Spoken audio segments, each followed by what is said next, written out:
అలానే డోక్రా వాళ్ళకి వైఎస్ఆర్ ఆసరా రుణమాఫీ డోక్రా మాఫీ చేశారు. గత ముఖ్యమంత్రి మాజీ ముఖ్యమంత్రి చేయలేని పనులు కూడా మా ముఖ్యమంత్రి చేశారు. కాబట్టి పాదయాత్రలో నవరత్నాలు భాగంలో అవి అన్నీ అమలుపరిచారు. కాబట్టి మన జగన్మోహన్ రెడ్డి గారు ప్రతి ఒక్కరు పేదవాళ్ళకి విద్య కోసం, వైద్యం కోసం, రైతు కోసం పాటుపడే ముఖ్యమంత్రి, ఏకైక ముఖ్యమంత్రి. వాళ్ళ బాటలో నడిచే బాలకిరణ్ గారికి ఎప్పుడు కూడా మా పత్తిపాడ కాన్స్టిట్యూషన్ మనం ఎప్పుడు కూడా మనం ఆయన అంటుంటాము. ఆయన గెలిపించడానికి మేము చాలా కృషి చేస్తున్నాము. గెలుస్తారు కూడా.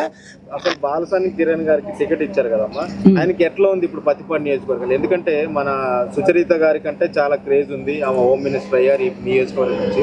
సుచరిత గారి రేంజ్ లో ఇప్పుడు ఆయనకుందా? మళ్ళీ గెలవబోతున్నారా? సుచరిత గారికి ఆ రోజు మేము మేడం గారికి 1కి 3 సార్లు గెలిపించుకున్నాం. అదే అంతకంటే ఎక్కువగా ఇంకా ప్రెజర్ చేసి కొత్త క్యాడర్ కాకుండా మన పాత క్యాడర్లోనే చూసుకొని మేడం గారికి అయితే ఎట్టయితే గెలిపించాం అంతకంటే ఎక్కువగా కృషి చేసి మన బాలకిరణ్ గారికి గెలిపించుకోవాలని చెప్పి మా యొక్క తపన. మేము ఆయనకి ఒక జగన్మోహన్ రెడ్డి గారికి ఒక గిఫ్ట్గా ఇస్తాం. మేము ఇప్పుడు గ్రౌండ్ లెవెల్లో ఎలా ఉంది?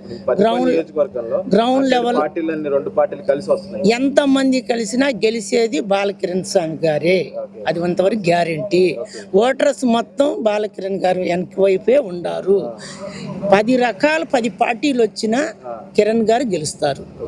అండ్ అలాగే ఇప్పుడు మీ కాన్స్టిట్యూన్సీ నుంచి సుచరిత మేడం వెళ్ళారు కదా, ఇప్పుడు మేడం గారి క్యాడర్ అంతా ఎవరికి వెళ్ళి సపోర్ట్ చేస్తారంటారు? మేడం గారి క్యాడర్ మొత్తం బాలకిరణ్ గారికే సపోర్ట్.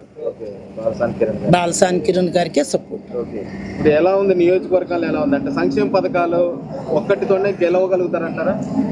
పూర్తి స్థాయిగా 100% మా ముఖ్యమంత్రి గారు ఇచ్చిన మాట తప్పకుండా, మడవ తిప్పకుండా ప్రతిదీ కూడా అమలు పరిచారు. కాబట్టి ఆయన ఒక చొరవ వల్లే, ఆయన ఒక దీవెన వల్లే మనం గెలుస్తాం. పక్కా గెలుస్తాం, తిరుగులేదు. టీడీపీ తరపు నుండి వచ్చే అభ్యర్థికి ఏమన్నా ఎఫెక్ట్ ఉందంటారా?